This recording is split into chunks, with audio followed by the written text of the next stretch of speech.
Père Michel-Marie Zanotti-Sorkin, bonjour. Bonjour Monsieur Fausse, merci de m'inviter si gentiment. Vous êtes prêtre. Pendant 17 ans, vous avez été vicaire et curé de paroisse à Marseille. Vous êtes aussi musicien, auteur, interprète. Vous publiez aux éditions Robert Laffont « Dieu se promène en clandestin », un livre de réflexion, un recueil de pensées, de notes écrites sur le zinc d'un bar, comme ici. Alors, la place de l'Église aujourd'hui, à l'heure du débat sur l'euthanasie, votre expérience, votre vocation, le musicien, on va parler de ça. Alors, Père Michel-Marie, avec votre soutane, vous incarnez le prêtre dans la cité. On se demande si c'est pour provoquer ou pour attirer. La soutane, c'est ma blouse de travail. Le but de cette soutane, c'est de pouvoir donner, au fond, la présence de l'Église dans la vie sociale. Moi, je suis convaincu que la sainteté n'a rien à voir avec l'habit, avec la forme. Je suis convaincu que des prêtres qui sont en civil font un bien extraordinaire partout où ils passent. Mais pour l'inconnu, pour celui qui ne va pas nous parler, pour celui qui va simplement nous regarder, que ce soit dans la rue, que ce soit dans un café, parce que vous savez que je fréquente beaucoup les cafés, partout, eh bien, le prêtre est de nouveau présent dans la vie sociale, et c'est ce qu'il faut. Aujourd'hui, il ne faut surtout pas que nous soyons exclus comme si nous étions une secte à part, séparée du monde. Le prêtre doit être dans la vie, et on doit le reconnaître, je le crois. Alors, cette pratique que vous avez choisie, quelles sont les réactions qu'elle suscite quand vous êtes dans la rue, dans des cafés, voilà, qu'est-ce que ça provoque? Eh bien, je dois vous dire que dans la majorité des cas, c'est l'accueil inconditionnel des personnes. Vraiment, je suis frappé. Vous voyez, dans les cafés que je fréquente tous les matins, je prends 2 ou 3 heures où je suis présent dans ces lieux. Parce que vous savez que le café, c'est quand même un lieu où tous les milieux sociaux se retrouvent. Ça, c'est quand même extraordinaire. Personne n'est jugé. Au 19e siècle, dans les bistrots, les ouvriers étaient tutoyés, étaient vouvoyés. Ils étaient vouvoyés, on les respectait profondément. Et je vois que dans tous les cafés où je vais, chacun est respecté. J'arrive, je m'installe, je travaille. Je ne vais pas vous dire que je perds mon temps. Je suis là, je travaille, je prépare même mes homélies, pourquoi pas. Je suis au milieu de la vie. Mais que ce soit le chef d'entreprise, l'ouvrier, les boueurs du coin, que sais-je, le livreur, tout à coup, l'un ou l'autre m'interpelle et nous parlons. Parce qu'ils m'ont reconnu. « Ah non, mais vous êtes curé, donc attendez, j'ai quelque chose à vous demander. » Mais dans la majorité des cas, c'est l'accueil, comme je vous le dis, c'est vraiment le respect. Mais tout à coup, avec le temps, eh bien, tous ces êtres ont un ami pour prêtre. Parce que j'essaie de créer un lien de confiance. Rien ne se fait en dehors de la confiance et en dehors du lien. Alors, votre parcours est atypique, hein, c'est ce qui fait aussi votre spécificité. Aujourd'hui, vous n'avez pas de paroisse directe, alors qu'à Marseille, vous remplissiez les églises. Alors, soyons directs. Est-ce que l'Église vous a mis en retrait? Mais pas du tout, pas du tout. D'abord, je suis en communion totale avec mon évêque, Monseigneur Aveline, qui est l'évêque de Marseille. Je dépends toujours de lui, nous nous voyons régulièrement, nous nous écrivons. Et puis, d'autre part, j'ai une paroisse. Mais ma paroisse, c'est la rue. Vous savez qu'un jour, Jean-Paul II a dit « La paroisse, ce n'est plus une portion de territoire, c'est une portion de peuple de Dieu. » Et moi, j'ai ma portion de peuple de Dieu, qu'il soit déjà à l'intérieur de l'Église ou qu'il se prépare à y entrer. Mais si vous voulez, d'abord, je m'occupe aussi d'une communauté à Paris qui s'appelle les Auxiliaires du Cœur de Jésus, où là, je leur prêche des récollections, je leur dis la messe, je rencontre les uns et les autres. Il y a toutes les rencontres aussi que je fais dans la vie. Mais vous savez, au fond, je ne veux pas prendre pour exemple Jésus, parce que Jésus, c'est très difficile d'atteindre à la qualité de tout ce qu'il a donné sur la terre. Mais que faisait-il? Il n'avait pas de paroisse, il allait de village en village. Et par le passé, je puis vous assurer que même jusqu'au milieu du XXe siècle, d'abord il y avait énormément de prêtres, mais beaucoup d'entre eux n'étaient pas en paroisse. C'est quelque part le titre de votre livre, hein, « Dieu se promène en clandestin ». Mais bien sûr, et alors vous savez qu'aujourd'hui, finalement, dans les paroisses, vous avez 5% de la population française qui s'y rend. Il faut dire les choses comme elles sont. Et les 95% qui restent ont besoin de rencontrer aussi des hommes de Dieu. Parce que même si nous sommes faillibles, même si nous ne sommes pas parfaits, et celui qui vous parle en sait quelque chose, eh bien, il est clair que le prêtre, c'est l'image de Dieu dans la société. Et que le prêtre doit être rencontré, doit être vu, on doit pouvoir lui parler. Quelqu'un qui est athée, qui est éloigné de Dieu, qui ne veut pas en entendre parler, il faut qu'il puisse croiser dans sa vie un prêtre, même s'il le faut pour lui cracher dessus, s'il le juge bon. Mais il faut qu'il y ait ce contact. Alors, le contact, c'est pas toujours évident, hein. Page 209 de votre ouvrage, vous dites « J'ai sans doute trop écrit. La faute à qui ? La faute à moi, qui ne peux pas faire autrement. La faute à tous ceux qui ne m'ont pas laissé parler. » Est-ce qu'on peut les nommer ? Non, on ne veut pas les nommer parce que, si vous voulez, ce ne serait pas humain. Parce que je crois que c'est toujours dangereux de stigmatiser les êtres à partir du mal qu'ils peuvent offrir à leurs semblables, qui portent bien leur nom. Alors le goût de l'écriture. Le goût de l'écriture, ben, c'est en moi depuis longtemps. Hein. J'ai écrit peut-être plus d'une vingtaine de livres. Je suis heureux de pouvoir m'exprimer librement. Vous savez, c'est un avantage très grand que d'écrire, parce que vous n'êtes pas interrompu. C'est ça qui est merveilleux. Parce qu'aujourd'hui, on a beau dire tout ce qu'on veut. On dit qu'on peut exprimer tout ce qu'on porte en soi. Oui, mais jusqu'à une certaine limite. Tandis que dans le livre, vous pouvez vous exprimer librement. Et si vos éditeurs vous permettent sans censure de vous exprimer, c'est absolument parfait, ce qui est le cas de Robert Laffont. Vous voyez, mais pour moi, écrire, c'est une nécessité. Je ne peux pas faire autrement. D'ailleurs, dans ma journée, si je n'ai pas écrit quelque chose, si je n'ai pas composé une chanson, au moins une petite idée d'une mélodie, si je n'ai pas payé un café à quelqu'un, eh bien, je n'ai rien créé. Et c'est pour moi un drame. Si vous voulez, pour moi, j'ai toujours senti en moi la nécessité de la création. Alors, vous le dites dans cet ouvrage, hein, cette écriture, elle ne se fait pas justement dans un bureau bien installé, etc. C'est dans ces cafés, par exemple, vous avez des petits bouts de papier, et vous dites au crayon, pas à l'encre de Chine. Pourquoi? C'est pour effacer? Oui, pour pouvoir l'effacer, pour pouvoir repenser aussi. Parce que rien n'est définitif. C'est pour ça que même les argumentaires, pour essayer de donner quelque chose à autrui, eh bien, même ces argumentaires, il faut toujours les revoir en fonction de ce qu'on entend, de ce qu'on écoute, si vous voulez. Parce que le meilleur enseignement qu'on puisse recevoir de la part de Dieu ne vient pas d'une projection idéale, de l'idée qu'on se fait de lui, et même des textes sacrés. Dieu sait s'ils sont importants, surtout l'Évangile. Mais Dieu nous renseigne à travers le réel. Nous découvrons ce qu'est l'homme, ce qu'il attend de l'homme à travers notre expérience. Ce qu'on a traversé, on le comprend beaucoup mieux que ce qu'on n'a pas traversé. Évidemment, ça ne veut pas dire qu'il faut tout connaître, mais en écoutant, on réalise, on prend conscience de la beauté d'un être. Combien de fois, mais je ne sais pas si cela vous est arrivé, mais vous écoutez quelqu'un pendant 10 minutes, vous avez déjà des préjugés qui viennent en vous. Vous dites, tiens, celui-là, il est tatoué, celui-là, ceci, celui-là, il vit de cette manière-là. Et puis, à mesure qu'il s'exprime, vous sentez qu'émerge de ce qu'il vous dit, de ce qu'il présente dans son regard, dans sa manière de vous considérer, vous sentez cette beauté intrinsèque de l'être humain. Le réel, il faut rester dans le réel. Alors moi, avec mes petits bouts de papier, avec mes heures passées à droite ou à gauche, je recueille la pensée de Dieu à travers ce réel. Alors le réel, c'est aussi ce que vous écrivez dans votre ouvrage.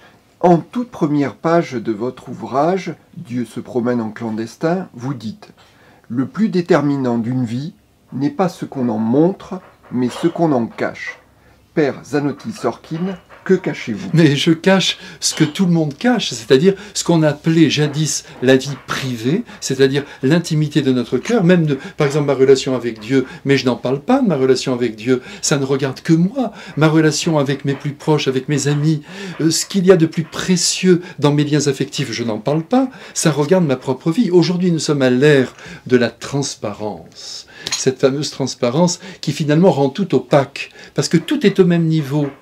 Vous voyez, même dans l'amitié avant, jadis on disait l'ami intime, la connaissance, la relation. Maintenant, tout le monde est ami, on ne sait plus ce que c'est que l'amitié. Vous voyez, je crois, je ne cache rien, je garde pour moi ce qui est intime, ce qui me regarde fondamentalement et où Dieu simplement peut mettre les pieds. D'ailleurs, je vais vous dire une chose très simple. Bon, je confesse depuis 25 ans, puisque je suis prêtre depuis ce moment-là. Eh bien, il y a beaucoup de couples qui me disent « Mais mon père, allez-y, confessez-nous ensemble, on se dit tout. » C'est strictement interdit, parce qu'il y a une partie de nous-mêmes qui ne regarde que Dieu, qui ne regarde que notre conscience. Mais ça ne veut pas dire qu'on cache, mais c'est un petit trésor qui nous est propre et dont on peut jouir personnellement. Alors, justement, à l'ère d'aujourd'hui, ce que l'on montre, est-ce que ce n'est pas pour vous une manière de fustiger l'importance des réseaux sociaux? Ces réseaux sociaux dans lesquels les personnes étalent leur vie, alors leur vie rêvée peut-être, avec Instagram, etc. Et pour poursuivre sur ces réseaux sociaux, dans cet ouvrage, vous racontez des scènes, parce que quand vous êtes dans les cafés, vous observez aussi, et vous voyez... Dans le train ou dans l'avion. Voilà, hein. exactement. Et vous voyez des couples qui se font face avec leur portable et qui pianotent au lieu de se parler. Alors, vous qui communiquez bien, et aussi sur les réseaux, que leur reprochez-vous? Ben, je leur reproche de ne pas assez reprocher, c'est un grand mot, mais disons que je regrette profondément qu'ils ne s'intéressent pas davantage à leur propre vie. Parce qu'on passe son temps sur Instagram, comme vous le disiez, à regarder la vie des autres, à s'émerveiller de ce qu'ils font. Alors de temps en temps, nous avons 1000 raisons de nous émerveiller, parce que franchement, des recettes de cuisine jusqu'à des actes d'humanité extraordinaires, il y a de quoi ramasser quand même.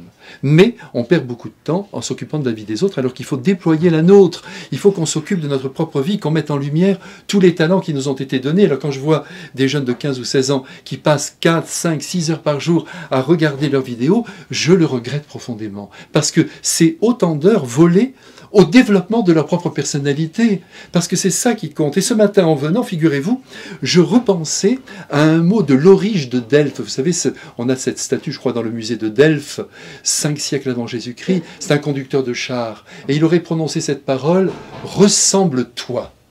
Et je crois qu'il n'y a rien de plus grand que cela. Ressemble-toi, sois toi-même, donne ta note, ne suis pas, sois avec toi-même et donne ce que tu portes en toi, que ce soit reçu ou pas reçu. Et c'est ce que j'essaie de vivre. Alors, ressemble-toi, j'ai envie de vous poser la question, à quoi ressemble l'Église catholique aujourd'hui? Vous l'avez dit, 4 ou 5% de pratiques religieuses, les scandales récents autour de la pédophilie qui n'aident pas, une commission indépendante a fait son travail, et si on regarde la fréquentation et la pyramide des âges, on peut être inquiet.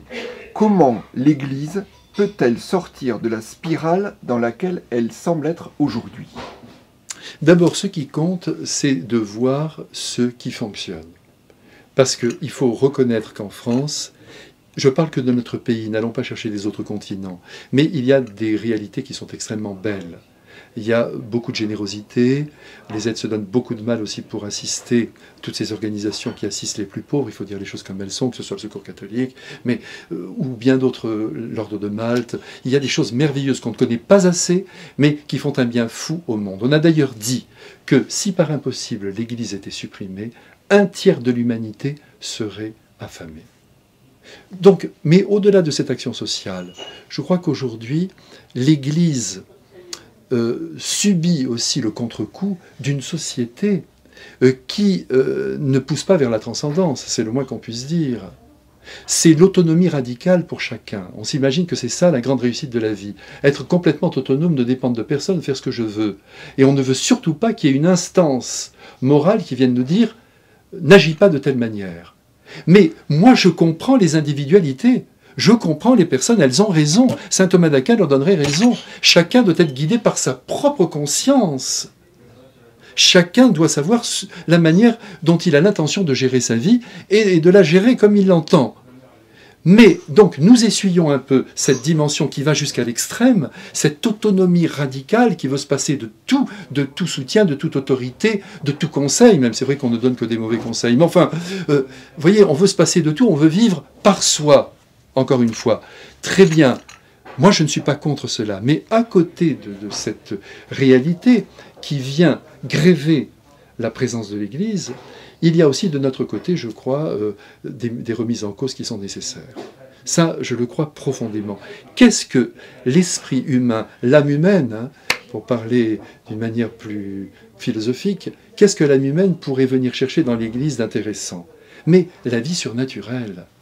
Oui, un code de vie, oui, un code moral, oui, il faut se conduire comme ceci, comme cela, mais aussi cette vie surnaturelle, c'est-à-dire qu'on entre dans l'autre univers, cet univers qui nous est promis par le Christ après notre mort. On essaie de comprendre qu'il y a plus grand que la matière grise, que la petite matière, là, même que nos intelligences, mais que la petite matière qui retient toutes nos affaires humaines. Il y a plus grand. Mais mon père, je ne peux pas...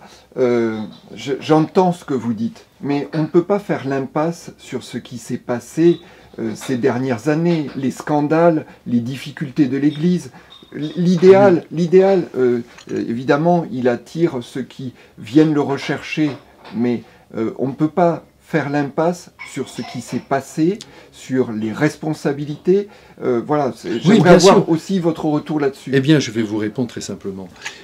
D'abord, cette déperdition de l'Église, elle n'a pas commencé après la révélation de ces horreurs qui ont été mises en lumière. Il faut être bien clair là-dessus. Ça fait longtemps, depuis le début du XXe siècle, ça descend. Ça, c'est clair et net, en France.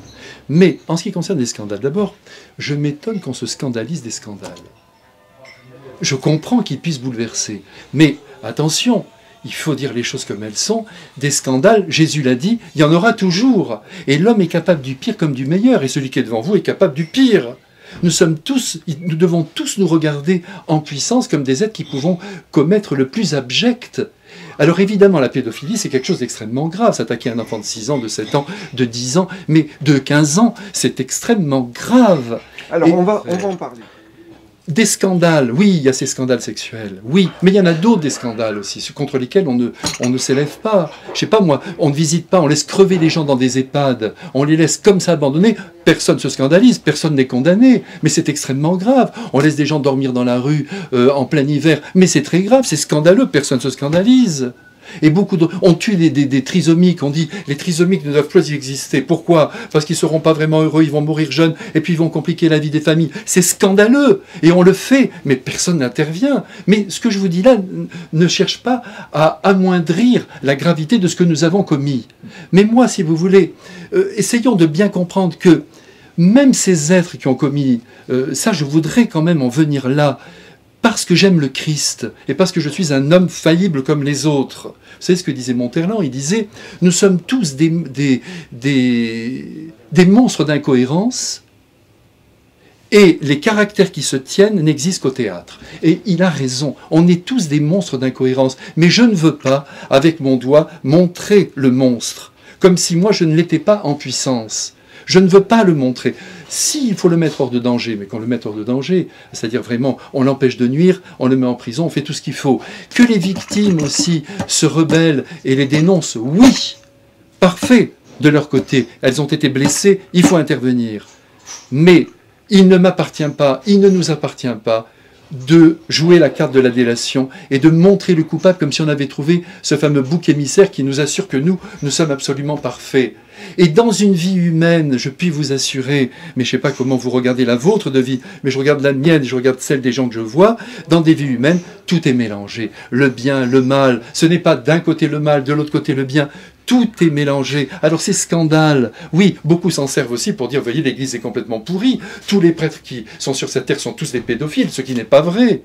Donc on se sert aussi de ces arguments pour détruire. Mais l'Église, pour remonter, elle n'a qu'à continuer de faire son travail. Et laisser dire, condamner qui doit être condamné, très très bien, mais ensuite avancer, et surtout pas dans la peur, en se disant que nous ne nous résumons pas à ces réalités. Mais je vous dis...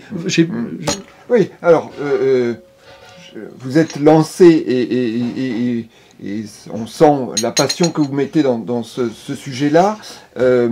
Alors, je pense que vous allez avoir la même passion sur le sujet qui agite actuellement, on va dire, l'espace public français. Suite à la Convention citoyenne, le président de la République a annoncé une loi sur la fin de vie, l'euthanasie, le suicide assisté. Les évêques ont réitéré leur opposition à une modification législative. Ils plaident pour, au contraire, une meilleure prise en charge de la dépendance due au grand âge. Quel est votre avis? Vous voyez que les évêques font bien leur travail, là. C'est parfait, ils sont vraiment dans la lumière la plus humaine soit-il. N'allons même pas parler de la foi. Mais d'abord, je n'aime pas ce terme de suicide assisté. parce que on demande à l'un de nos frères de nous planter une aiguille dans le bras et de nous tuer.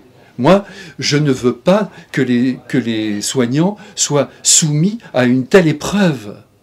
Le Conseil de l'ordre des médecins lui-même n'est pas très favorable à cette activité. Un médecin, il est fait pour soigner, il n'est pas fait pour tuer. Où est-ce qu'on a vu ça? Maintenant, soyons bien clairs.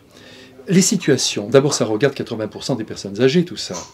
Parce que 80%... Non mais je crois c'est la majorité des personnes qui meurent, ce sont des personnes âgées. Donc c'est elles qui sont concernées. C'est elles qui, soi-disant, plombent l'économie. Donc il faut trouver aussi des solutions. Mais ceux qui, par exemple, il faut compatir à ceux qui, par exemple, vivent des choses extrêmement difficiles, qui les empêchent d'imaginer l'avenir et qui veulent en finir. Hein? Celles-ci, il faut évidemment les prendre en considération, mais s'approcher avec amour de ces personnes et les soutenir. D'abord, je crois que dans ce problème-là, il faut d'abord saluer les millions de personnes qui veulent continuer à vivre. Ça, c'est quand même important. À l'heure où nous parlons, Monsieur Fausse, en ce moment, dans les hôpitaux, partout, il y a des enfants de 8 ans qui luttent pour vivre. Et il y a des vieillards aussi qui ont 90 ans, ils veulent encore rester. Ce sont les millions, c'est la majorité. Et cela, il faut les protéger. Il faut les protéger d'une action qui serait trop forte sous prétexte que je ne veux pas aller plus loin. Donc ça, il faut saluer. On ne meurt pas pour en finir. On peut mourir pour une cause. Alors quand c'est difficile, attention, c'est difficile, la souffrance, on a quand même aujourd'hui des moyens aussi de pouvoir la soulager. Il faut dire les choses comme elles sont. Palliatifs, oui. Les soins palliatifs, il faut les développer. Mais à côté de ça, surtout l'amour. Par exemple, chez Mère Teresa, je voyais dernièrement qu'elle ramasse les gens dans la rue pour les aider à mourir, parce que pour les soigner, c'est pas possible. Mais elle les aide, elle les entoure. Mais je sais que la majorité de ces gens qui sont accueillis dans son mouroir n'ont plus l'intention de se suicider, parce qu'elles sont entourées d'amour. Et aujourd'hui, quand vous entendez des gens qui vous disent aussi « je ne veux pas gêner mon entourage », ça c'est le grand truc. Je l'entends toute la journée, moi. Hein. Vous savez, moi, de toute façon, quand il faudra y en finir, j'en finirai. Je prendrai ma soupe de fèves et puis c'est fini. Pourquoi? Parce que je ne veux pas gêner mes enfants. Mais on fait de ces enfants des monstres, c'est-à-dire des égoïstes qui ne veulent pas être gênés. Pendant 10 ans de notre enfance, je le dis avec passion, je parle un peu comme ça, mais c'est ma manière à moi. Mais pendant 10 ans, nos parents, ils nous ont nourris, ils nous ont soignés, ils nous ont torchés, ils ont tout fait pour nous. Ces 10 ans, il faut les rendre à la fin. Il faut les rendre, et il faut s'en occuper, et on sera heureux d'être allé jusqu'au bout, plutôt que de dire j'ai pas dérangé mon entourage, soyez tranquilles, continuez votre petite vie, regardez vos films sur Netflix, moi, je disparais. Non, non et non. Alors, la mort, c'est un sujet que vous avez évidemment côtoyé. Vous avez écrit aussi un livre qui s'appelle « Quand je ne serai plus là », un livre sur la mort, où vous abordez ces sujets-là autour de, justement, comment ne pas escamoter ce moment, comment redonner ces lettres de noblesse à ce moment-là. Dans cette réflexion-là, vous êtes... je vais dans le concret autour de ce sujet-là, opposé à la crémation. Vous nommez cela une pulvérisation industrielle. Alors j'ai une question pour vous. Et si c'est la volonté du défunt, que lui dites-vous? Oui, alors je vais vous répondre. Pour terminer avec cette question du suicide, si quelqu'un veut mettre fin à ses jours, évidemment ça me fait une peine immense, mais elle est libre de le faire. On n'a pas besoin d'une légalisation du fait. Si quelqu'un veut terminer sa vie, qu'il la termine. Je vous dis, ça me fait une peine immense. Mais si elle est vraiment désespérée, complètement découragée, d'ailleurs, tous les suicides sont, dans la majorité des cas, le fruit d'un découragement. Je ne vais pas citer les grands personnages, mais Napoléon à Fontainebleau, il a essayé, ça n'a pas marché, mais il était découragé. Mais beaucoup d'autres, Monterland dans son appartement lui avait dit qu'il allait être aveugle, mais il y en a beaucoup d'autres, on pourrait beaucoup en citer. C'est toujours un découragement, une désespérance, un ras-le-bol. Et certains jours, on peut être aussi pris nous-mêmes en disant « mais si tout ça pouvait s'arrêter », mais on ne le pense pas vraiment. Il y a en nous une impulsion de mort, mais il y a surtout une impulsion de vie. Donc sur ce plan-là, je crois qu'il faut vraiment être raisonnable au sens strict et sauver la vie au maximum, la sauver jusqu'à sa dernière minute. Avant, vous savez, vous vous souvenez, on avait toutes ces dernières paroles, hein, des paroles quelquefois d'une intelligence colossale. D'autres fois, je pense à un paysan que j'ai connu, il a dit à sa femme la dernière parole, « te remarie pas ». Bon, voilà. Mais si vous voulez, mais on avait cette dernière parole aujourd'hui. Non, tout le monde est tétanisé par la mort, personne ne veut la vivre, et on sort de la condition humaine. C'est ça pour moi le drame, c'est qu'on ne veut plus assumer la condition humaine avec toutes les limites qu'elle nous impose et avec la mort. Aux enfants d'aujourd'hui, à nos adolescents, aux grands jeunes que je reçois, parce que j'en reçois beaucoup, je leur dis sois courageux, va devant l'obstacle.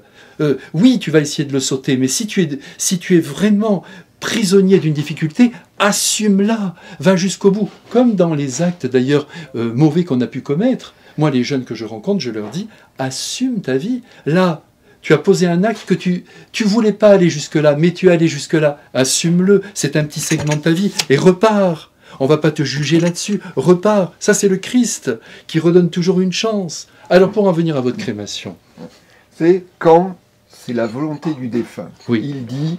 dans ses dernières volontés, je veux ça. Ben et c'est un phénomène qui se développe, répand, oui, mais il faut respecter profondément. Il y a pas de, mais on peut parler un petit peu avant, peut-être, sans effrayer la personne, parce que je pense que si on savait comment cela se réalise dans nos pays, on hésiterait, parce que justement, c'est fait d'une manière industrielle. Enfin, je ne sais pas si c'est le bon adjectif, mais enfin, on se comprend, c'est-à-dire on va passer 1h30 dans son cercueil en train de brûler, et puis ensuite on va prendre ce squelette qui n'a pas brûlé, on va avec une perche et des aimants enlever les parties métalliques qui ne peuvent pas brûler, et ensuite avec un râteau, on prend ce squelette et on le jette dans un moulin qui le broie. Moi, écoutez, je trouve, si on veut faire cela, qu'on le fasse, mais j'ai présidé je ne sais pas combien d'obsèques où par la suite, les gens ont choisi cette destinée, mais rien ne change, parce que l'âme n'est plus là, d'accord.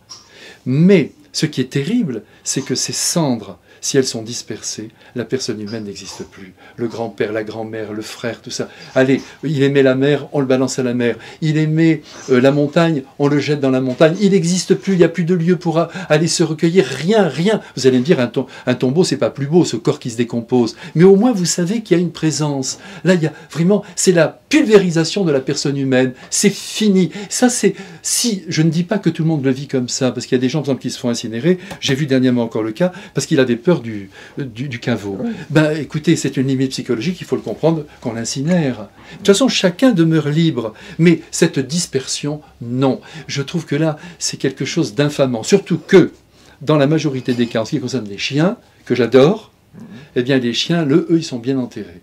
Dans le couffin, avec leurs jouets. On leur fait même une petite croix. Non, écoutez, restons raisonnables. Mais je ne suis pas contre. C'est exactement la même chose. Mais attention à cette dispersion qui laisserait penser que l'homme n'a aucune valeur. Alors, j'aimerais qu'on évoque votre parcours, votre expérience à Marseille, et puis aussi aujourd'hui le prêtre de la rue, des cafés. Commençons par Marseille. À Marseille, vous avez remonté une paroisse qui était moribonde, je crois. Vous avez créé des phénomènes de foule, d'affluence inédits dans un quartier populaire. Quelle était votre méthode ?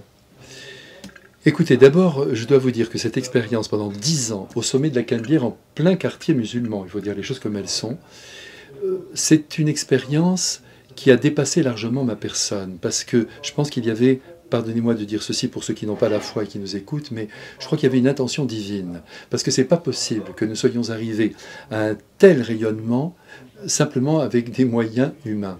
Dieu a mis sa main là aussi. Mais comme méthode, elles sont extrêmement simples. Je vous l'ai dit tout à l'heure, pour moi le prêtre doit partager la vie des hommes.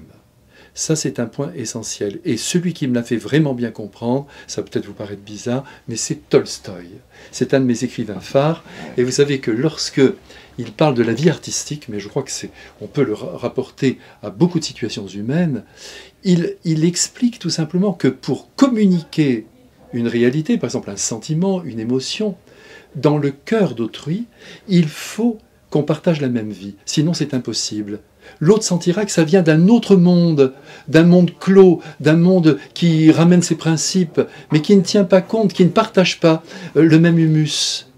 Et j'ai voulu partager ce même humus avec ma soutane. Je n'ai jamais mis entre parenthèses mon sacerdoce, mais j'ai voulu vivre au milieu du quartier. Donc, là, déjà, pendant 10 ans, Tous les matins, j'ai passé 2-3 heures dans le quartier, à aller dans mes cafés, à rencontrer tout le monde, les commerçants, à vivre comme tout homme. Je vais vous raconter un petit fait, puisqu'on a le temps. Hein. Oui. Lorsque j'étais en Italie, il y a des années de cela, et que j'étais dans ma formation théologique, j'avais rencontré un franciscain, qui est un homme très bien, une 50aine d'années, et je le vois dans le jardin, il était en train de lire un roman. Et moi, vous savez, avec mon grand idéalisme, je me disais, tiens, un prêtre qui lit un roman, vous voyez, maintenant j'en ai écrit, alors vous voyez, j'ai progressé. Ouais. Mais je lui dis, mais comment donc, tu lis un roman?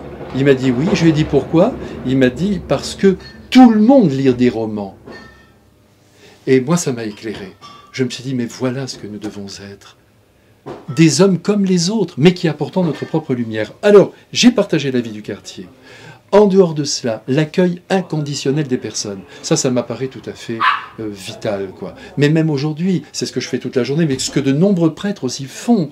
Mais un accueil inconditionnel, avec une absence de jugement total. Pas, celui-là n'est pas dans les clous, ah là là, non, là vous n'y êtes pas du tout, mon gars. Mais je ne dis pas que les prêtres font ça, mais on a cette tendance naturelle, même je dirais positive, parce que Jésus nous dit, il s'agit aussi d'apporter une lumière, de redresser des situations. Mais avant de redresser, il faut bien écouter. Mais alors, justement, ça a marché, effectivement, vous dites, il y a peut-être la main de Dieu qui s'est posée sur ce lieu, à ce moment-là, etc. Mais pourquoi l'Église ne tire pas les enseignements de cette expérience? On a l'impression, parfois, que l'Église catholique a peur du succès. Oui, non, mais ça c'est clair et net. Hein. L'Église catholique, non, mais quand on dit l'Église catholique, vous voyez, j'aime pas généraliser parce que là-dedans il y a toute la communauté des chrétiens, hein, donc tous les baptisés du monde. Bon, de l'homme en blanc jusqu'au dernier. Mais ce qui est clair, c'est que l'Église est toujours réservée à l'égard d'une action individuelle. Elle aime bien l'aspect communautaire. Mais, je suis désolé, Pierre n'est pas Paul, Paul n'est pas Timothée, Timothée n'est pas Matthieu.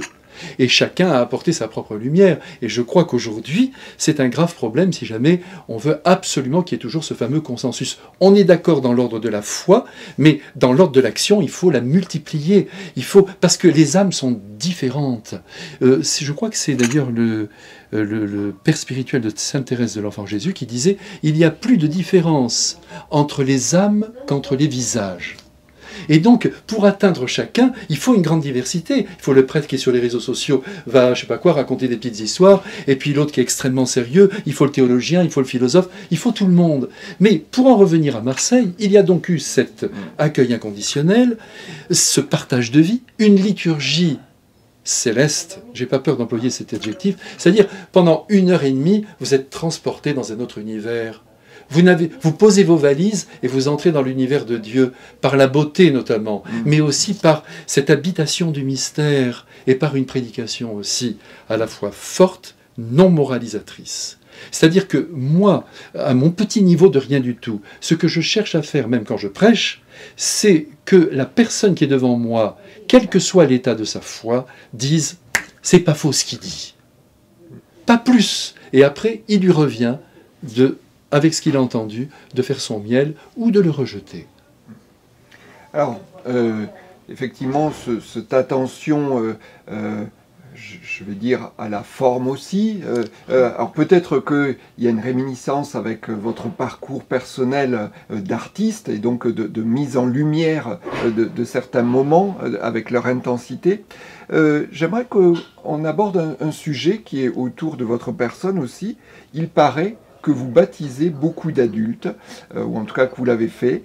A priori, ce n'est pas autorisé par les évêques. Comment est-ce que vous gérez cet aspect? Non, alors en fait, oui. Je l'ai fait toujours dans la lumière de la responsabilité de mon évêque. Normalement, c'est l'évêque en effet qui se charge des catéchumènes qui sont destinés à être baptisés dans la veillée pascale, mais il y a tellement de cas là aussi. Et le cardinal Panafieux, qui était un homme très humain et très cultivé, un homme qui comprenait aussi la situation des personnes, m'avait dit, en ce qui concerne les plus pauvres, sois libre. Et il m'avait dit, je te donne tout pouvoir. Et donc, je n'ai jamais, si vous voulez, baptisé quelqu'un sans m'assurer qu'il aimait le Christ et qu'il voulait vivre dans sa lumière. Je n'ai jamais fait ça, je n'ai jamais bâclé, si vous voulez. Mais j'ai tenu compte de ce qu'étaient les personnes. Et vous voyez, j'en ai, pour ce qui regarde Marseille, pendant les 10 ans, non mais je vais vous donner un chiffre, parce qu'on me l'a dit dernièrement, mais j'ai baptisé 280 adultes. Ça faisait un sacré paquet chaque année, mais en étant très attentif. Non pas seulement à leur formation, parce que ce n'est pas la formation qui compte, c'est que le cœur soit saisi par Dieu. Ce n'est pas tellement d'avoir une licence en théologie, mais c'est de connaître les mystères quand même de Dieu. Mais l'essentiel, qu'est-ce qu'il a fait le Christ? Il était sur le bord du lac de Tibériade, il a dit, écoutez mes enfants, dites au monde qu'il faut faire le bien, que je suis l'amour, que je les attends après la mort, qu'ils croient en la vie éternelle, qu'ils fassent tout pour se maintenir sur le chemin du bien, et dites-leur que je pardonne 77 fois 7 fois, et que je n'enferme jamais personne dans les péchés qu'il a commis. Voilà, allez dire ça au monde. Je m'oppose au jugement péremptoire, je m'oppose à la délation, je m'oppose à la dureté de cœur. Voilà, dites-leur ça et que l'homme devient beau en vivant de ma doctrine. Et puis c'est tout. Allez-y les gars, pardonnez. Voilà ce qu'il a fait. Alors, en ce qui concerne le baptême, moi je continue de le dire. J'avais écrit d'ailleurs une supplique au pape, mais j'ai reçu un petit mot de la secrétaire d'État me disant merci pour tout ce que vous avez envoyé. Mais moi, je souhaiterais, mais je ne serai jamais entendu. C'est pas la peine d'insister, mais je souhaiterais que tous les prêtres du monde aient le droit librement de baptiser quelqu'un s'ils le jugent prêt. Vous voyez, on entend nos petits chiens qui sont là à côté. C'est la vie, c'est la vie. Voilà. C'est des cafés. Donc, si vous voulez, que chacun soit libre de discerner s'il peut baptiser quelqu'un, mais pas forcément tout le monde 2 ans. Non, je ne vois pas pourquoi des lois s'appliquent. Oui, mais vous savez, dans notre société post-chrétienne, mais non. S'il y a quelqu'un à réfléchir qui vous dit, mais moi j'aime le Christ, je veux vivre avec lui, je veux le recevoir dans l'Eucharistie, j'ai compris ce que c'était. Mais c'est très bien, en avant. Mais je veux dire, quand je vous écoute, je pense à un sketch de Gad Elmaleh qui montre la facilité dont les différentes religions, juives, musulmanes, disent « oui, je suis juif, oui, je suis musulman ». Et quand il mime le catholique, il mime un personnage plein d'hésitation, plein de questions et qui a presque honte de sa religion. Donc c'est à ça que ça me fait penser. Mais oui, et je vais vous dire, Monsieur Fausse, quand quelqu'un me dit, moi j'aimerais être baptisé, mais je lui dis pas tout de suite, c'est un long parcours, vous savez, c'est une démarche. Mais où on est là? Non, mais je dis, c'est merveilleux, Dieu vous attendait, c'est lui qui vous envoie. On va avancer ensemble. Il faut qu'on sente la joie du Père Céleste. Le baptême, c'est quand même la porte d'entrée. Hein. Et malheureusement, là, les baptêmes baissent énormément. Alors, cette année, il va y avoir un grand nombre de baptêmes d'adultes, mais je ne sais pas si c'est 5000, et c'est merveilleux, et je me réjouis. Donc il y a une soif, mais ça ne suffit pas. Il faut qu'on aille encore plus loin, mais en libérant les procédures. Alors, vous avez dit que vous avez écrit au pape, alors justement, peut-être parce que vous n'avez pas été entendu, à un moment donné, vous avez écrit une lettre ouverte à l'Église du 3e millénaire. Dans cette lettre ouverte, vous souteniez le pape François dans sa réforme de l'Église catholique. Aujourd'hui, dans Dieu se promène en clandestin, page 109, vous dites « Je croyais que le pape François réformerait l'Église, 3 petits points. Au bout de 10 ans de ce pontificat, quel bilan ?» Écoutez, je pense que chaque pape apporte quelque chose à l'histoire du monde. Ça, si jamais on sort de la dimension surnaturelle, pour comprendre comment cet homme est arrivé sur le siège de Pierre, c'est terminé, tout s'écroule. Ou il vient de l'Esprit Saint, ou il ne vient pas de l'Esprit Saint. Bon, mais après, sa manière de gérer, c'est sa manière à lui. Benoît XVI, on lui reprochait ceci ou cela, lui, on lui reproche d'être intervenu dans des questions politiques, notamment, et donc, ça y est, c'est terminé, il n'y a plus rien. Mais vous verrez que lorsqu'il passera sur la place Saint-Pierre, embaumé, comme tous ses confrères, eh bien vous verrez qu'il y aura dans le monde quelque chose qui aura été semé par lui. Et notamment une chose qui est essentielle. Encore une fois, nous sommes libres de le suivre ou de ne pas le suivre dans ses points de vue. Chacun est libre. C'est la conscience humaine qui gouverne chaque vie humaine. Il faut être clair là-dessus. Puis quelquefois, on est heurté par quelque chose parce que ça ne correspond pas à notre éducation, à ce que nous pensions. Mais au-delà de cela, vous verrez qu'il y a une chose essentielle qui, pour moi, qui appartient à son testament d'amour, qui est essentiel, c'est que il nous apprend justement à regarder chaque personne en disant « N'appliquons pas une loi universelle sur chaque tête ». Ça, c'est un apport considérable qui n'a pas encore été bien mis en place. Mais voyez, quand il a dit, par exemple, que des personnes divorcées remariées pouvaient éventuellement recevoir l'Eucharistie, mais ça va de soi. Il y a des aides, je sais pas, ils ont été 5 ans, ils ont été mariés 1 an, ça n'a pas marché, le sacrement est tombé, d'accord, ils se sont mariés, ils sont restés 50 ans ensemble sans pouvoir communier, ils ont eu leurs enfants, leurs petits-enfants, mais on comprend bien que dans certaines situations, je ne vois pas pourquoi le Christ se refuserait à eux. Oui, parce qu'il ne vivrait pas dans la bonne lumière. Donc lui, il nous apprend ça. Et je crois que le bénéfice de son pontificat, ce sera ça. Ce sera d'avoir dit, arrêtez les gars d'être tout le temps en train d'appliquer la loi universelle. Regardez si cette loi est capable de s'appliquer. Au fond, Xavier, il faut en revenir au bon sens. Alors, cette histoire du bon sens, j'ai envie de rebondir dessus. Est-ce que c'est du bon sens de embrasser une foi? Est-ce que c'est du bon sens de donner sa vie au Christ? Vous, cette idée-là, eh bien, il paraît que c'est à l'âge de 8 ans que la vocation vous est venue. Comment est-ce qu'on peut dire quelque chose comme ça? Eh bien, parce que je m'en souviens. Je me souviens très bien du moment où, dans mon cœur, j'ai réfléchi peut-être pour la première fois et je me suis dit, mais moi, je veux être prêtre.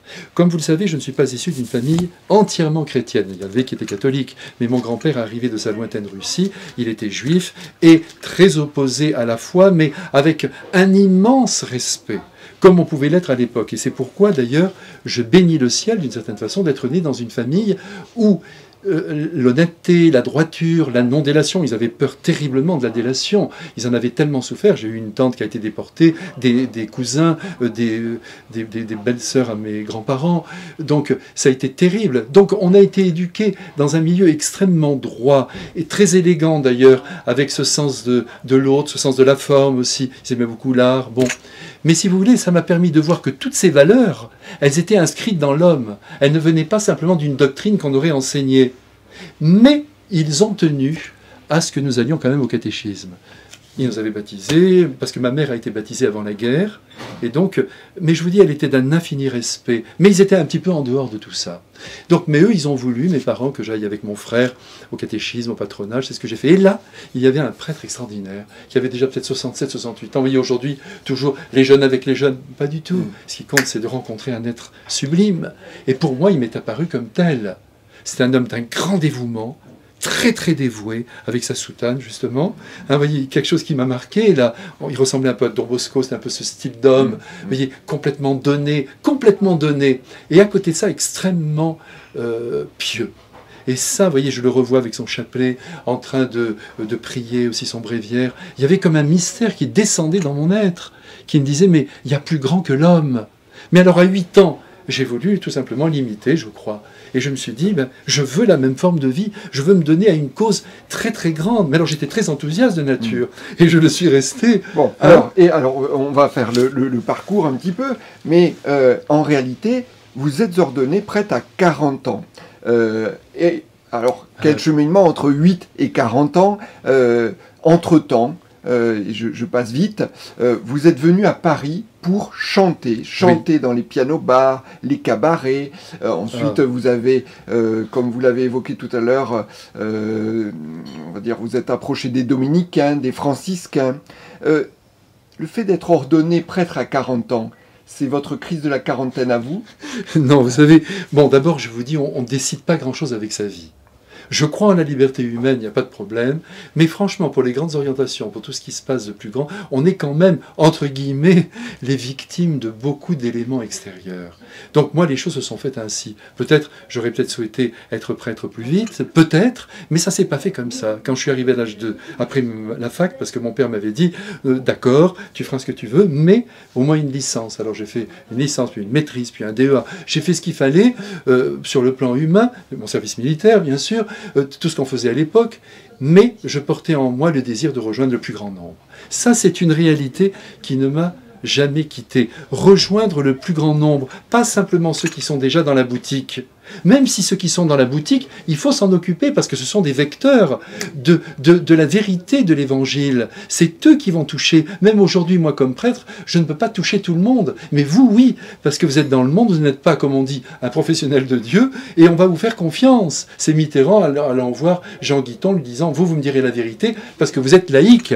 Bon, donc vous avez un grand pouvoir, je suis content de vous l'avoir dit. Mais au-delà de cela, si vous voulez, moi, j'avais cette volonté de rejoindre le grand nombre.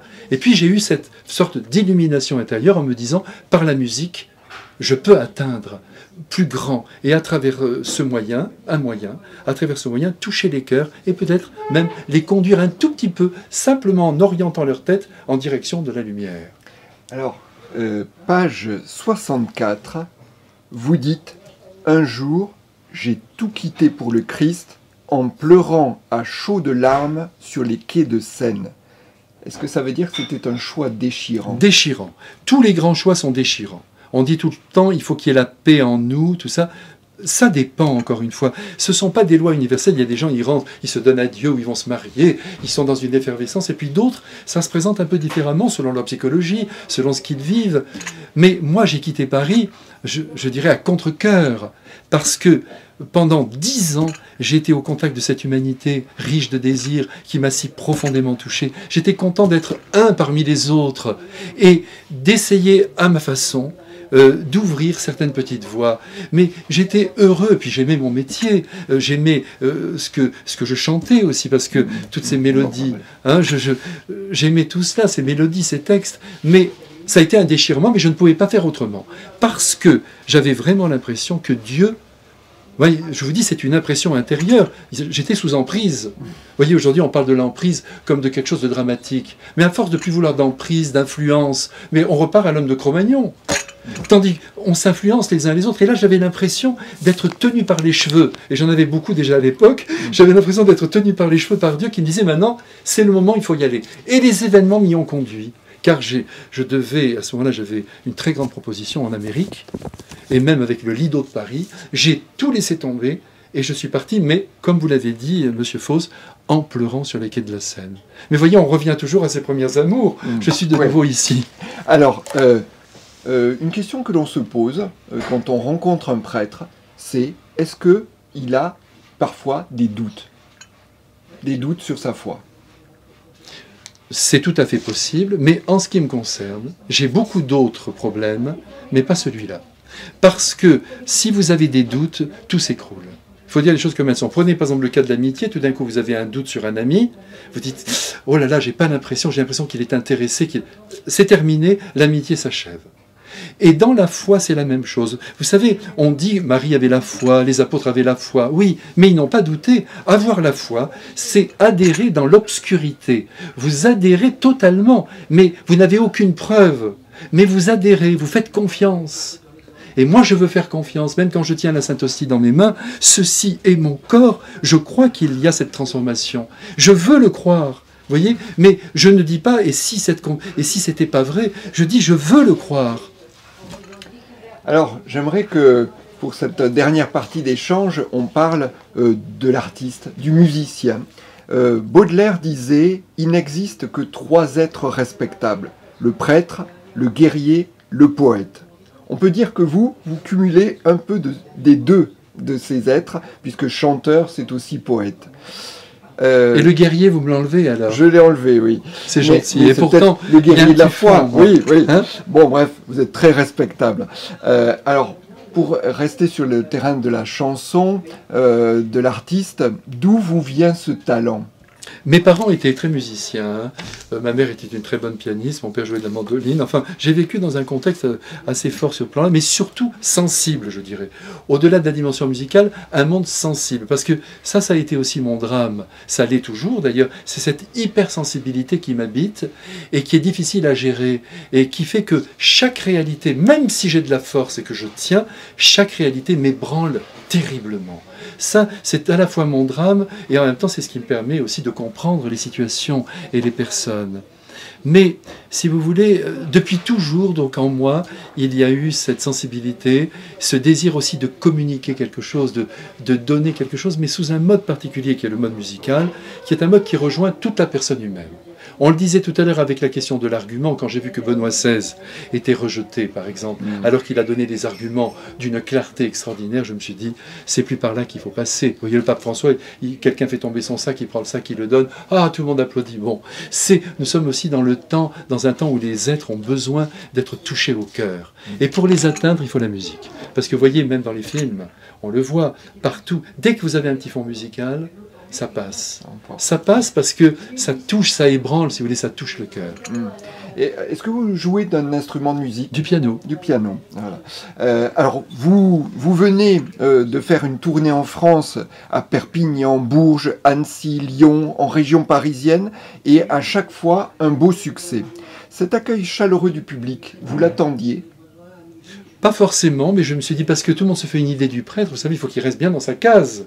Surtout ceux qui sont, comme on dit, les plus déterminés. Mais tant mieux pour eux. Mais voyez, j'en profite pour dire que ce mot de catho qu'on nous colle sur le dos toute la journée, il faut jamais l'employer. Parce qu'on a l'impression, en effet, là, d'être une secte. Alors, les cathos, les homos, les francs-macs, chacun est dans son coin, et c'est bien étanche, quoi. Pas de perméabilité. Alors qu'en fait, mon idée, c'est justement de replacer le prêtre dans la vie, comme je vous l'ai dit, mais même sur scène, et de dire, tiens, il est artisan de joie, de paix, il ne me juge pas, il ne me juge pas. Parce que les gens sont convaincus qu'on va leur dire comment il faut vivre.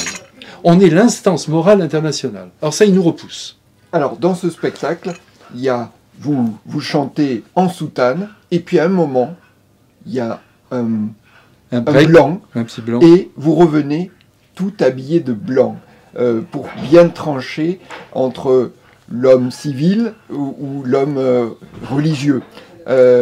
Voilà, cette mise en scène... C'est une petite mise en scène qui dure quelques minutes seulement, après je remets ma soutane, pour montrer ben voilà, que je suis dans la vie, et que d'autre part, là, à ce moment-là, je chante 2-3 reprises des plus grands chanteurs, Charles Trenet, pour montrer que ça fait partie du patrimoine français. Et là, je montre, je pense aussi à travers ça, que je ne suis pas là en train de dire qu'il faut absolument avoir une cornette ou une soutane pour plaire à Dieu, quoi. Alors j'arrive en smoking, ça change un petit peu, quoi. Alors, dans le répertoire que vous chantez, il y a des reprises effectivement de la chanson française, certaines de vos créations, avec des morceaux comme Par-ci, par-là, qui sont une ode à l'amour du prochain. Chanter le bonheur, c'est rare aujourd'hui. Pourquoi vous obstinez-vous? Je m'obstine parce que justement, on ne travaille pas beaucoup à l'augmentation de la joie des hommes. Aujourd'hui, dès que vous voyez toutes les chansons que vous entendez, ne généralisons pas, mais la majorité, c'est toujours le drame. Le drame, elle est partie, elle ne reviendra pas, il n'y a rien qui marche, quoi. Il n'y a pas de joie, on n'est pas soulevé, il y a un marasme ambiant dans la société, il y a un pessimisme terrifiant, et on ne fait pas grand-chose pour soulever tout ça, si vous voulez. Et donc moi, je n'arrête pas de dire, mais rien ne se termine, même la mort s'arrange, tout va bien, soyez confiants. Voyez, puis redonnez pendant 2 heures le bonheur d'exister, d'oublier même la maladie qui nous étreint. Et là, on lutte contre ce suicide, ces pensées qui peuvent nous envahir. On essaye de soulever, dire, tu vois, la personne âgée, par exemple, j'ai une chanson sur Mon vieux copain, où je parle d'une personne âgée qui m'a énormément touché. Ben, la personne se dit, j'existe encore, même si je suis pas rentable, j'existe. Voilà ce que j'essaie de faire pendant 2 heures, mais je le fais aussi quand je prononce une homélie, ou dans le contact quotidien. Ici, par exemple, au bar, tous les matins, je rencontre notamment une personne qui a plus de 70 ans, mais je lui dis tout le temps, vous êtes en pleine forme, vous me trouvez en pleine forme, il est heureux comme tout. C'est ça la vie, c'est de la laisser transpirer de son bonheur jusqu'au dernier jour. C'est important de vivre. Hein. Ça paraît tellement simple ce que je vous dis là, c'est une grande chance d'être vivant. Très très grande chance. Tant qu'on respire, il faut en profiter. C'est pour ça qu'il ne faut pas penser à abréger. Alors, on le sent dans toute dans tout ce partage, vous êtes un amoureux de Dieu, mais vous êtes aussi un amoureux de la littérature. Il paraît que vous faites une visite régulière à la tombe de Sacha Guitry. C'est un auteur que vous affectionnez. Dans votre spectacle, vous le citez dans une ode à l'enfance particulièrement touchante. Quelle place occupe cet auteur dans votre panthéon personnel ? Alors, il occupe sa place, c'est-à-dire une belle place, parce que j'estime énormément cet homme, tout simplement d'abord parce qu'il nous a aidés à considérer les sujets les plus sérieux avec un peu de liberté. Si vous voulez, il y a une légèreté française, finalement, à ne pas prendre les choses dans leur gravité absolue. Vous voyez, aujourd'hui, tout est grave. Partout, tout est grave. Tout ce qu'on entend, de BFM TV jusqu'à tout le reste, tout est grave, alors qu'en fait, tout est grâce. C'est comme ça qu'il faut voir les choses. Et je pense que Sacha est quand même dans cette lumière. Bien sûr, parfois, c'est vraiment très très léger, surtout sur le plan affectif. Il faut voir un peu comment il traite tout ça. Mais c'est tellement beau d'être au contact d'abord de quelqu'un qui a du talent. parce que sa langue est extraordinaire. Vraiment, ce texte que je donne, d'ailleurs, est tout à fait merveilleux quand il met en scène ce fils imaginaire. Hein, et il lui donne tout pouvoir. Va, montre-toi joyeux, déterminé, charmant. Vous voyez, il pousse aussi le monde vers l'amour de la vie. Et puis, j'ai chez moi, d'ailleurs, son œuvre complète, qui était en possession de Marcel Pagnol. Et je suis heureux d'avoir ces livres où on se rend compte de l'effort considérable sur le plan créatif qu'il a fait pendant sa vie, parce qu'il a créé à longueur de jour et de nuit. Vous voyez, donc j'aime Sacha Guitry. Il a eu beaucoup de problèmes, vous savez, au moment de la fin de l'occupation. Là, ça a été terrible pour lui. Mais on a prouvé par de non-lieux qu'il n'avait pas collaboré. Mais il se trouve que les officiers nazis aimaient son théâtre. Et il a continué, pendant la guerre, à jouer, on lui a reproché, mais il avait notamment écrit une pièce de Philippe Pétain à Jeanne d'Arc, de Jeanne d'Arc à Philippe Pétain, qui était très audacieuse. Il disait son amour de la France. On le lui a reproché. Certains officiers nazis aussi lui demandaient s'il avait des prisonniers à libérer. Il a fait libérer Tristan Bernard, il a fait libérer le fils de sa cuisinière, et après on lui a reproché, mais il disait, mais au contraire, il fallait en profiter. Puis, toujours cette volonté de montrer le coupable. Vous voyez, de montrer l'autre. Moi, je suis contre ça. Si vous voulez, le péché, oui, on le donne à Dieu. Si quelqu'un, encore une fois, a commis des actes graves et qu'il est punissable sur le plan de la justice humaine, qu'il soit puni. Mais du côté de l'être humain, nous ne devons jamais fustiger un être et l'enfermer dans ses fautes. Par exemple, même un criminel, eh bien, si vous êtes sa mère, vous dites « il est mieux que ce qu'on en dit ». Mais si vous n'êtes pas sa mère, il faut être éduqué par le Christ pour qu'il dise « en effet, il est mieux ». Et il a la chance de se reprendre. Alors, Père Zanotti Sorkin, nous arrivons au terme de cet échange. Quel dommage. Page 28 de votre ouvrage, vous dites « Je n'ai jamais aimé l'école et ne m'en repens pas. Le peu que je sais, je le dois au mouvement de ma vie et à des maîtres choisis. » Vous en avez parlé de certains. Alors j'ai une question personnelle à vous poser. Oui, si vous aviez aujourd'hui, là, maintenant, un café à prendre avec le jeune Michel Marie que vous étiez à 18 ans, sur le plan de la vocation et de la vie qui va avec, que lui diriez-vous? Je lui dirais de ne pas se précipiter et qu'il fait très bien d'attendre et de mener la vie de tout le monde. Je lui dirais, continue de former ta personnalité à travers tes goûts, tes désirs, tes passions. Vis de manière passionnée, même à 100 à l'heure, au milieu des échecs et des joies, et même au milieu des errements. C'est pas grave. Dieu est là comme un filet, et comme un père, et il te tient, il te protège. Tu es son bien le plus précieux. Mais sois toi-même, continue, et quand le moment viendra, les événements te porteront à décider de l'orientation générale de ta vie. Vous savez que Pascal a dit cette chose extraordinaire, ça me revient maintenant. Il a dit, si Dieu nous donnait des maîtres de nos mains, nous les suivrions. Les événements et la nécessité sont ces maîtres, assurément. Il faut attendre la nécessité. On écrit parce qu'on ne peut pas faire autrement d'écrire, on chante parce qu'on ne peut pas faire autrement de chanter, on se fait prêtre parce qu'on ne peut pas faire autrement que de dire oui à Dieu. On se marie parce que tout notre être l'exige, le réclame, l'appelle. Voilà, mais ne rien faire qui s'oppose à la nature profonde de la personne individuelle. Merci. Merci à vous, Monsieur Fausse. Merci beaucoup.